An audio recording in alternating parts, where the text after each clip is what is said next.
ഭീഷ്മശാലിനിയുടെ latest episode പ്രൊമോയിൽ അവിടെ ഭാമയുടെ വീട്ടിൽ രാഘവൻ നായരാണെങ്കിൽ മരുന്നൊന്നും കഴിക്കാനായിട്ട് കൂട്ടാക്കുന്നേ ഇല്ല. ആര് പറഞ്ഞിട്ടും അങ്ങോട്ട് കേൾക്കുന്നില്ല.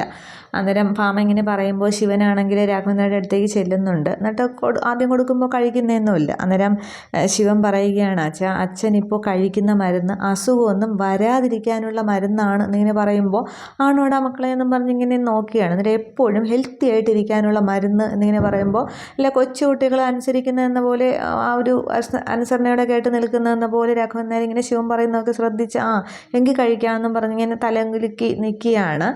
ശിവൻ പറഞ്ഞ് മനസ്സിലാക്കുമ്പോൾ കഴിക്കാമെന്ന് പറയുന്നുണ്ട്. അന്നേരം ഇത് പുറത്തുനിന്ന് ഭാമ ഇങ്ങനെ നോക്കിക്കൊണ്ട് നിൽക്കുന്ന ആ ഒരു സീൻ കാണിക്കുന്നുണ്ട്. അതിനുശേഷമാണെങ്കിൽ അവിടെ നിർമ്മലയാണെങ്കിൽ അങ്ങ് കരഞ്ഞുകൊണ്ട് പിന്നെ മഹേന്ദ്രൻ്റെ അടുത്തേക്ക് ചെല്ലുകയാണ്. അന്നേരം എൻ്റെ നിർമ്മലയെ നീ എന്തിനാ ഇങ്ങനെ കരയുന്നത്, കല്യാണമൊക്കെ അല്ലേ വരുന്നത്, സന്തോഷമായിട്ടിരിക്കുക എന്നിങ്ങനെ മഹേന്ദ്രൻ പറയുന്നുണ്ട്.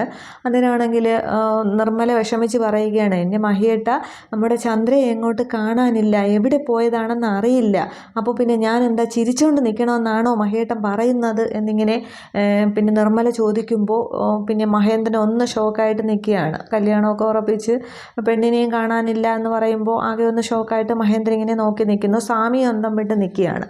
ഈ രണ്ട് സീനാണ് ഈ ഒരു പ്രൊമോയിൽ വന്നിരിക്കുന്നത്. അവിടെ ഇനി ചന്ദ്ര ഇനി എങ്ങോട്ട് പോയി എന്നുള്ളതാണ്. ഇനി പ്രകാശിനെ തേടി പ്രകാശിനോടൊപ്പം പോയോ, ഇനി അവരിനി രഹസ്യമായിട്ട് രജിസ്റ്റർ മാരേജ് ചെയ്തോ എന്നുള്ളതൊക്കെയാണ് അറിയേണ്ടത്. പക്ഷേ ശാലിനി ഇതിനൊന്നും ഒത്താശ ചെയ്ത് കാണില്ല. ശാലിനി അവിടെയാണെങ്കിൽ ആകെ വിഷമിച്ചിരിക്കുന്ന ഒരു ഇതാണ് കാണിക്കുന്നത്. ഇനി മഹേന്ദ്രൻ്റെ ദേഷ്യം മുഴുവൻ ഇനി വീണ്ടും ശാലിനിയോടായിരിക്കും.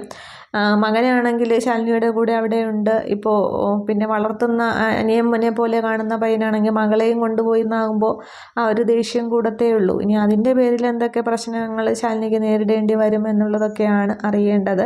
അതേപോലെ തന്നെ രേഷ്മയുടെ ആ ഒരു അന്വേഷണത്തിന് രേഷ്മ മധുരയിലേക്ക് പോകുന്നതൊക്കെ സീനുകളാണ്. ഇതൊക്കെ കാണാം, വരും എപ്പിസോഡുകളിൽ കാണാം. ഇനി എന്താണ് ഏതാണെന്നൊന്നും എങ്ങോട്ടാണ് കൊണ്ടുപോകുന്നതെന്ന് അറിയില്ല, ഇവിടെ കൊണ്ടെത്തി നിൽക്കുമെന്നും അറിയില്ല. നമുക്ക് കാണുന്നവർക്ക് നോക്കാം. Okay, thank you.